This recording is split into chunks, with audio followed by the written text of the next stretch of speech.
Olá, se você não me conhece, eu sou o pastor Roberto Rodrigues. Eu estou aqui com mais uma mensagem da palavra do Senhor. Hoje nós vamos trazer uma mensagem, ela não é dos tipos polêmicas, mas não deixa de ser uma mensagem muito edificante. Como tomar posse da promessa do Salmo 37:4. Ah, na Corrigida Fiel nós lemos assim: Deleita-te também no Senhor e de considerar os desejos do teu coração.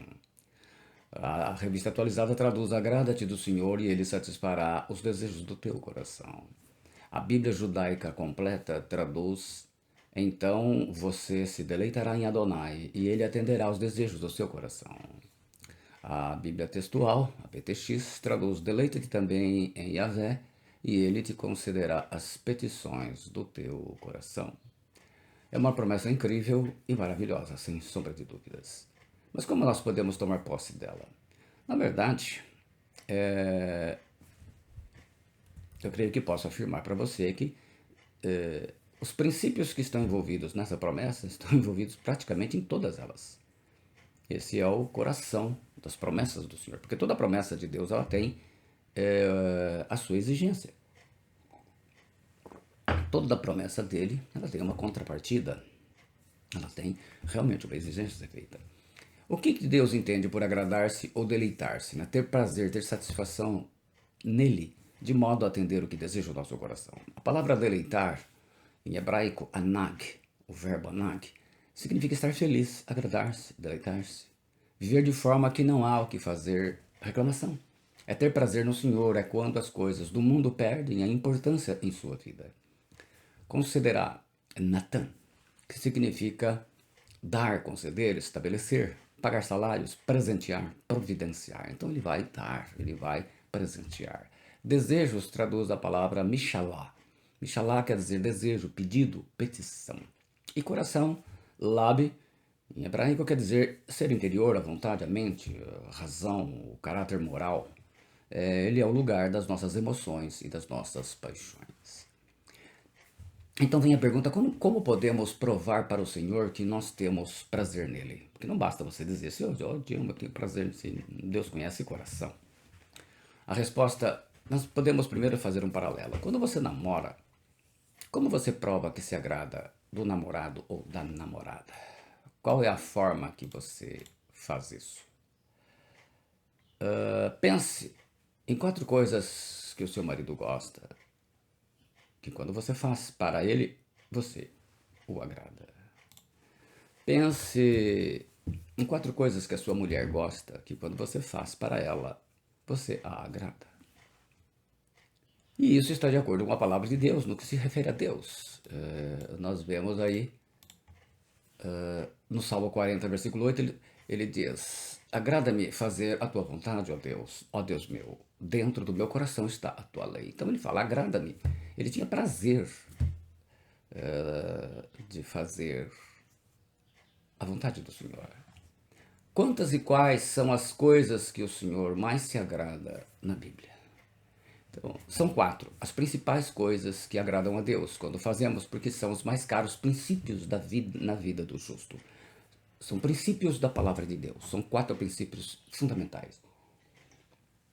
Eu vou explicar esses princípios e depois a gente vai pegar alguns exemplos para a gente ver na prática. Então, primeiro vamos aprender os 4 princípios. E depois nós vamos ver como eles funcionam na prática. E é interessante que depois que eu explicar, nós vamos dar uma siglazinha para você não esquecer. E eles serão base para tudo que você fizer. Alguns estudiosos da Bíblia consideram que os teus desejos, do versículo, refere-se à mudança que Deus faz em quem se entrega a Ele. Na forma que Deus moldará o seu coração para que o seu coração deseje as coisas certas. E então Deus atenderá. O Salmo 25:12 diz: Qual é o homem que teme ao Senhor? Ele o ensinará no caminho que deve escolher. Então vamos lá. A primeira coisa, bem básica, para agradar a Deus, é ter fé. Agrada a Deus. Ter fé agrada a Deus. Hebreus 11, 5, 6, nós lemos: pela fé, Enoque foi transladado para não ver a morte. Não foi achado porque Deus o transladara, pois antes da sua transladação obteve testemunho de haver agradado a Deus. Pela fé, ele obteve testemunho de haver agradado a Deus. De fato, sem fé é impossível agradar a Deus, porquanto é necessário que aquele que se aproxima de Deus creia que ele existe e que se torna galardoador dos que o buscam. Então, a palavra fé, aqui hebraico é pistes, mas traduz o hebraico emuná, significa a melhor palavra em português para traduzir emuná é confiança. Quem tem confiança em Deus não vive reclamando da sorte, porque sabe que Deus tem cuidado de você. A segunda, então nós temos até vários vídeos falando sobre emuná, se você quiser com mais detalhes. Aqui então nós vamos, para questão de tempo, nós vamos dar umas enxugadas. Então, o primeiro princípio é ter fé em Deus. Você vai dizer, eu tenho. Muito bem, vamos na sequência. Segundo, ter obediência agrada a Deus. Então, fé e obediência. Obediência agrada a Deus. Em 1 Samuel 15, 22, 23, nós lemos assim, Samuel falando. Porém, Samuel disse, tem porventura o Senhor tanto prazer em holocaustos e sacrifícios, como em que se obedeça a palavra do Senhor? Eis que obedecer é melhor do que o sacrificar, e o atender melhor é do que a gordura de carneiros. Porque a rebelião é como o pecado de feitiçaria, e o porfiar é como a iniquidade e idolatria. Porquanto tu rejeitaste a palavra do Senhor, ele também te rejeitou a ti, para que não sejas rei. O profeta Samuel falando para Saul, o rei Saul. Aqui a palavra obedeça traduz o verbo muito conhecido em hebraico, chamar. E para o homem ele tem 3 significados importantes: ouvir, entender e obedecer. Ouvir, no sentido de prestar atenção. Entender, no sentido de compreender e concordar. Obedecer, no sentido de fazer o que foi mandado. Porque, na verdade, se a gente for ver pelo significado, seria você presta atenção, compreende, concorda e faz o que foi mandado. Sem dúvidas, é o que mais dá prazer. Para dar prazer em Deus aqui é um antropopatismo, né? A gente está transferindo para Deus o sentimento humano para que a gente possa compreender melhor as coisas. Sem dúvida, o que mais dá prazer em Deus é a obediência à sua palavra. Esse é o principal dos 3, se não tiver obediência. Aliás, eu conto sempre um testemunho, né, que há muitos anos atrás um jovem veio até mim e me falou, pastor, eu não vou à igreja alguma, mas posso te fazer uma pergunta? Claro que pode, logo lhe respondi. Então ele me fez essa pergunta, o que o senhor me diria que mais agrada a Deus? O que a gente poderia fazer que mais iria agradar a Deus? Eu gostei dessa pergunta. Fiquei admirado pela pergunta e respondi ao jovem, a obediência. A obediência à sua palavra, sem dúvidas, meu jovem. Então, a obediência à palavra do Senhor. Não há nada que agrade mais a Deus do que ter obediência à sua palavra. Então, nós temos 2. Nós temos a fé, nós temos a obediência. Vamos para o terceiro. Nós vamos para o terceiro princípio. Então, 2 você já tem. Vamos para o terceiro princípio. É ter temor agrada a Deus. O Salmo 147:11 diz, o Senhor se agrada dos que o temem e dos que esperam na sua misericórdia. Deus, então, se agrada daqueles que o temem, daqueles que têm temor a Deus. O que é temer a Deus? Se você procurar na língua portuguesa, no dicionário, está lá, ter medo, ter receio, ter susto, ter respeito. E por medo se quer distância, né? Em hebraico, no entanto, nós temos a palavra iará, iarei.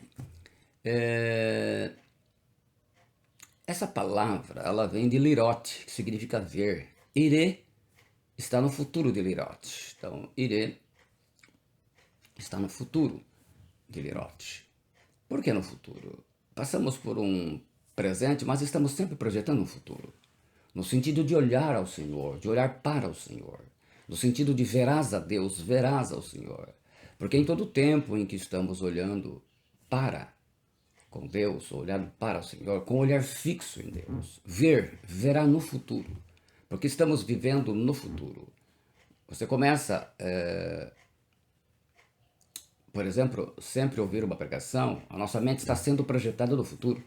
Com 5 minutos, que eu já falei, já passou disso, né? Nós já temos aí mais ou menos uns 9 minutos que eu estou falando, 9 minutos e pouquinho. Nós ouvimos, o que você ouviu ficou no passado. Estamos projetando como será o final da mensagem para entendermos. Estamos determinados em buscar diretamente ao Senhor e aí já temos o nosso futuro garantido. Então, quando nós temos o temer a Deus, é buscar ao Senhor continuamente, no presente, do presente ao futuro. Buscar continuamente como você busca as coisas do seu celular. Manter os olhos fixos no Senhor. É manter a sua vida plena no Senhor. As bênçãos correm atrás daquele que teme ao Senhor. O temor do Senhor, ele irá se concretizar a cada dia de santidade e de obediência manifestada na prática. Então, o temor ao Senhor, ele tem a ver com a obediência. Na linguagem moderna, temer ao Senhor é estar conectado com o Senhor. Temer ao Senhor é estar ligado, é estar plugado no Senhor. É a senha Wi-Fi. Provérbios 14, 26, 27, nós lemos: no temor do Senhor há firme confiança, e ele será um refúgio para os seus filhos. O temor do Senhor é a fonte de vida para desviar dos laços da morte. Provérbios 19, 23, nós lemos: o temor do Senhor conduz à vida, aquele que o tem ficará satisfeito e mal nenhum o visitará. Então, o temor ao Senhor está nisso, né? Não é questão de você ter medo, é você estar fixo, continuamente ligado nele. E por último, então nós temos 4. Nós falamos da fé, da obediência, do temor a Deus. E o quarto é fazer a escolha certa, agrada a Deus. Salmo 119, 30 nós lemos: escolhi o caminho da verdade, propus-me seguir os teus juízos. Escolher significa dar preferência, dar mais valor. Escolher é um atributo do livre-arbítrio que Deus nos deu. Em Deuteronômio 30, 19, nós vemos bem isso, quando Deus fala assim: os céus e a terra tomo hoje por testemunhas contra vós, de que te tenho proposto a vida e a morte, a bênção e a maldição. Escolhe, pois, a vida, para que vivas, tu e a tua descendência. Então Deus dá uma dica para ela: escolhe, pois, a vida. Então Deus tem prazer que nós escolhamos o correto. Todas as nossas escolhas devem ser feitas para agradar a Deus. E por isso não podemos fazer escolhas com base na moda do mundo, na base no gosto do mundo, na forma em que agrada o mundo, porque serão escolhas na carne e não no espírito. E a Bíblia já nos avisa lá, o apóstolo Paulo escreveu em Romanos 8:8, portanto os que estão na carne não podem agradar a Deus. Então quem está na carne vai sempre escolher as coisas da carne. A gente poderia dizer o seguinte: quando você está sendo pressionado ou provado por causa da sua fidelidade na palavra de Deus, Salmo 119, 173 diz: venha a tua mão socorrer-me, pois escolhi os teus preceitos. Ele fez uma escolha, então ele está cobrando a promessa. Quando você tem que escolher entre vir ouvir a palavra de Deus no culto ou no discipulado, entre outros compromissos como festas, eventos, passeios e outras coisas que você tenha, o que você escolhe? Lucas 10, 41, 42, o Senhor Jesus conversa e explica isso para Marta. Respondeu-lhe o Senhor: Marta, Marta, andas inquieta e te preocupas com muitas coisas. Entretanto, pouco é necessário, ou mesmo uma só coisa. Maria, pois, escolheu a boa parte, e esta não lhe será tirada. Então o Senhor tem prazer que a gente escolha as coisas certas, faça a escolha sempre certa, que são as coisas dele. E também terceiro, podemos dizer aí, quando a sua escolha visa te exaltar e te glorificar. Lucas 14, 7, nós vemos lá: reparando como os convidados escolhiam os primeiros lugares, propôs-lhe uma parábola. Então Jesus vai lá e vai mostrar para não fazer isso, né? Que você deve se sentar no último lugar, aí a pessoa vem, te põe para frente, e você é exaltado. Você senta na frente, ele pede para você sentar no fundo, aí você é envergonhado. Então, aí nós podemos então fazer aquela junção de siglas. Vamos ler a palavra FOTEC, né? Tem a FATEC, nós vamos fazer o FOTEC. Fé, obediência, temor a Deus, escolha certa. Fé, obediência, temor a Deus, escolha certa. E como tem que funcionar esses 4 princípios na prática em nossa vida? Vamos ver a vida de Abraão. Abraão recebe uma ordem de Deus. Acrescentou Deus: toma teu filho, teu único filho, Isaque, a quem amas, e vai-te à terra de Moriá, oferece-o ali em holocausto sobre um dos montes que eu te mostrarei. Gênesis 22, 2. E Deus se agradou de Abraão. Abraão, pela fé, ofereceu Isaque em sacrifício. Ele obedece. Hebreus 11, 17, ele fala assim: pela fé ofereceu Abraão a Isaque quando foi provado. Sim, aquele que receber as promessas ofereceu o seu unigênito. Mas nós vemos que Abraão temeu a Deus. Gênesis 22, 12, está lá o Senhor falando: então ele disse: não estendas a mão sobre o rapaz e nada lhe faças, pois agora sei que temes a Deus, porquanto não me negaste o filho, o teu único filho. Percebem? Também vemos aí então Abraão obedecendo a Deus. No versículo 18 do capítulo 22 de Gênesis, nós lemos: e em tua descendência serão benditas todas as nações da terra, porquanto obedeceste a minha voz. Então percebe que Abraão tem todos os quesitos nas suas atitudes, na sua vida. Então Abraão fez a escolha certa. No versículo 16 do capítulo 22 de Gênesis, nós lemos: E disse, por mim mesmo jurei, disse o Senhor, porquanto fizeste esta ação, e não me negaste o teu filho, o teu único filho, ele fez a escolha certa. Deus se agradou tanto de Abraão, que o chamou de amigo.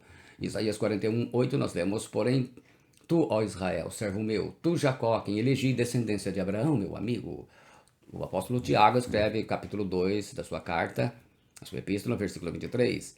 E cumpriu-se a escritura que diz, e creu Abraão em Deus, e foi-lhe isso imputado como justiça, e foi chamado o amigo de Deus. Quando os reis Anrafel de Sinar, que é Hammurabi da Babilônia, 2100 a.C., Arioque, rei de Elazar, uma cidade da Babilônia, Kedorlaomer, rei de Elão, que era uma província a leste da Babilônia, e Tidal, rei de Goim. Arioque era sobrinho de Tidal, que era rei das tribos de bárbaros das montanhas curdas, né, dos curdos. Com seus exércitos, aprisionaram a Ló, 4 exércitos, sobrinho de Abraão. A notícia chegou até ele, nós lemos lá em Gênesis 14, lendo na tradução da Bíblia judaica completa. Quando Avram ouviu que seu sobrinho foi levado cativo, ele liderou seus homens treinados, que nasceram em sua casa, 318 deles, e seguiu em perseguição até Dan. Abraão não era guerreiro por natureza, nem soldado, mas mesmo assim o desejo do seu coração era libertar seu sobrinho Ló desses 4 exércitos e 4 reis. Com seus 318 criados, que eram homens treinados para a guerra, por causa das ameaças daquelas tribos nômades hostis e de outros inimigos que eles tinham, mas especialmente com a poderosa ajuda de Deus. Está lá no versículo 16 do capítulo 14 de Gênesis, na tradução da Bíblia judaica completa. Ele recuperou todos os bens e trouxe de volta seu sobrinho Ló, com seus bens, além das mulheres e outras pessoas. Abraão executou seu ataque tão rápido que todas as mulheres e filhas foram resgatadas antes dos abusos dos soldados dos 4 exércitos. Abraão se tornou um conquistador de sucesso e realizou um feito igual ao de Gideão, está lá em Juízes 7, mas sem um grande exército. Aliás, né, o Gideão também tinha 300, ele tinha 18 a mais. Foi nessa ocasião que Abraão entregou a Melquisedeque o dízimo do Senhor. Então, se agradou Abraão se agradou de Deus, e Deus atendeu o desejo do coração de Abraão. É assim que funciona. É dessa forma que funciona. Quando Deus decidiu destruir Sodoma e Gomorra, o desejo do coração de Abraão era que Deus salvasse seu sobrinho que morava em Sodoma. Quer dizer que esse sobrinho deu trabalho para ele, né? Mas ele não desistiu do sobrinho. Versículo 29 do capítulo 19 de Gênesis nós temos: E aconteceu que, destruindo Deus as cidades da campina, lembrou-se Deus de Abraão e tirou Ló do meio da destruição, derrubando aquelas cidades em que Ló habitara. Abraão se agradou de Deus e Deus atendeu o desejo do coração de Abraão. É assim que funciona. Foi lá, salvou o sobrinho por causa do desejo do tio. E nós lemos lá no capítulo 14, versículo 20 de Gênesis: E bendito seja o Deus Altíssimo que entregou seus inimigos nas tuas mãos, e Abraão deu-lhe o dízimo de tudo. E depois destas coisas, Deus falou com Abraão. Veja bem, depois destas coisas veio a palavra do Senhor a Abraão em visão, dizendo: Não temas, Abraão, eu sou o teu escudo, o teu grandíssimo galardão. Então, todos esses eventos mostraram, o Abraão ele tinha uma vida realmente muito com esses princípios, a fé, a obediência, o temor a Deus, e fazendo a escolha certa na vontade do Senhor. Vamos ver também isso na vida da viúva de Sarepta. A terra ficaria 3 anos e 6 meses em chuva, por palavra de Deus, pelo profeta Elias. Seria um tempo de vacas magras e muita fome. Deus ordenou a Elias que fosse a Sarepta, uma cidade na costa sul de Sidom, uma antiga cidade fenícia, onde ele seria sustentado por uma viúva. Ao chegar lá, Elias não encontra uma viúva rica, mas uma viúva pobre, quase em estado de miséria. Elias pediu água e depois pão. Nós vemos lá em 1 Reis, capítulo 17, versículos 11 e 12. E indo ela trazê-la, ele a chamou e lhe disse: Traze-me agora também um bocado de pão na tua mão. Porém ela disse: Vive o Senhor teu Deus, que nem um bolo tenho, senão somente um punhado de farinha numa panela e um pouco de azeite numa botija. E vês aqui apanhei 2 cavacos, né, gravetos, e vou prepará-lo para mim e para meu filho, para que o comamos e morramos. Elias entrega a palavra de Deus para aquela viúva naquela situação. E Elias lhe disse: não temas, vai, faze conforme a tua palavra, porém faze dele primeiro para mim um bolo pequeno, primeiro para mim um bolo pequeno, e traze-mo aqui, depois farás para ti e para teu filho. Porque assim diz o Senhor, Deus de Israel: a farinha da panela não se acabará e o azeite da botija não faltará até o dia em que o Senhor dê chuva sobre a terra. Naquela situação, ela teria que confiar no Senhor. A viúva, pela fé, pela obediência, pelo temor a Deus, fez a escolha certa. Versículo 15, ela diz: e ela foi e fez conforme a palavra de Elias, e assim comeu ela e ele e a sua casa muitos dias. O desejo do coração daquela viúva era ter comida para ela e para o filho durante os 3 anos e 6 meses da seca. E assim aconteceu. Diz lá no versículo 16: da panela a farinha não se acabou, e da botija o azeite não faltou, conforme a palavra do Senhor que ele falara pelo ministério de Elias. A viúva se agradou de Deus e Deus atendeu o desejo do coração da viúva. É assim que funciona. Mas depois disso, o filho da viúva ficou doente e morreu. Está lá no versículo 17 do mesmo capítulo 17. A pobre viúva julgava ser castigo pelos pecados dela. Ela diz isso no versículo 18. Então ela disse a Elias: que tenho eu contigo, homem de Deus? Vieste tu a mim para trazer à memória a minha iniquidade e mataste a meu filho? Assim o profeta Elias ora a Deus pela ressurreição do garoto, no versículo 22, e o Senhor ouviu a voz de Elias, e a alma do menino tornou a entrar nele e reviveu. A viúva se agradou de Deus, e Deus atendeu o desejo do coração da viúva. É assim que funciona. E Elias, versículos 23 e 24, tomou o menino e o trouxe do quarto à casa, e o deu à sua mãe, e disse Elias: vai, vês aí, teu filho vive. Então a mulher disse a Elias: nisto conheço agora que tu és homem de Deus e que a palavra do Senhor na tua boca é verdade. Então ele testificava o seu poder, o poder de Deus através do seu ministério. Fé, obediência, temor a Deus, fazer a escolha certa. Então ter fé agrada a Deus, ter obediência agrada a Deus, ter temor a Deus agrada a Deus e fazer a escolha certa agrada a Deus. Então esse é o segredo. Você ter fé, lembra do Fotec.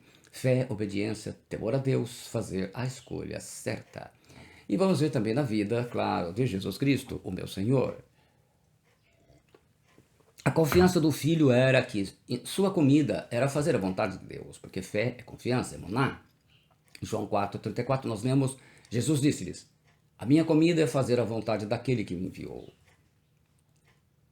Daquele que me enviou, a realizar a sua obra. Jesus foi obediente ao Pai. Filipenses 2,8, o apóstolo Paulo escreveu: e achado na forma de homem, humilhou-se a si mesmo, sendo obediente até a morte e morte de cruz. O autor de Hebreus, o autor sagrado de Hebreus 5,8, ele fala: ainda que era filho, aprendeu obediência por aquilo que padeceu, por aquilo que sofreu. Jesus expressou seu temor a Deus quando pela primeira vez nas eternidades perde a comunhão eterna com o Pai, quando assume o castigo de todos os nossos pecados sobre si. E nós lemos lá, ele diz: e a hora nona Jesus exclamou com grande voz, dizendo: Eloi, Eloi, lama sabachthani, que traduzido é: Deus meu, por que me desamparaste? Jesus faz, mesmo nessa situação, ele faz a escolha certa, falando com o Pai. Em Mateus 26, 39, ele diz assim: e indo um pouco mais para diante, prostrou-se sobre o seu rosto, orando e dizendo: meu Pai, se é possível, passe de mim este cálice, todavia não seja como eu quero, mas como tu queres. Mateus 26, 39. E lá em Lucas 22, 41, 42, nós vemos: e apartou-se deles cerca de um tiro de pedra, 20 a 30 metros, e pondo-se de joelhos orava, dizendo: Pai, se queres, passa de mim este cálice, todavia não se faça a minha vontade, mas a tua. O desejo do coração de Jesus? Sim, o Deus tem atendido, vai atender completamente o desejo do coração de Jesus. Ah, pastor, vai me dizer que você sabe qual é o desejo do coração de Jesus? Sim, claro que sei. Ele diz: eu rogo por eles. Nós vemos lá no Evangelho. Na verdade, todo o desejo está na oração em João 17. Eu vou pegar aqui os versículos 9, 17, 20, 24 e 26. Eu rogo por eles, não rogo pelo mundo, mas por aqueles que me deste, porque são teus. Santifica-os na tua verdade, a tua palavra é a verdade. E não rogo somente por estes, mas também por aqueles que pela tua palavra hão de crer em mim. Pai, aqueles que me deste, quero que, onde eu estiver, também eles estejam comigo, para que vejam a minha glória que me deste, porque tu me amaste antes da fundação do mundo. E eu lhes fiz conhecer o teu nome e lo farei conhecer mais, para que o amor com que me tens amado esteja neles e eu neles esteja. E por isso Jesus ordenou a sua igreja. Mateus 28, 19 e 20. Portanto, ide e fazei discípulos de todas as nações, batizando-os em nome do Pai, do Filho e do Espírito Santo, ensinando-os a guardar todas as coisas que eu vos tenho mandado. E eis que estou convosco todos os dias até a consumação dos séculos. Amém. E Jesus nos ensina e nos desafia.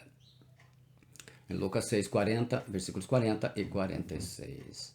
O discípulo não está acima do seu mestre. Todo aquele, porém, que for bem instruído será como seu mestre. Por que me chamais Senhor, Senhor, e não fazeis o que vos mando?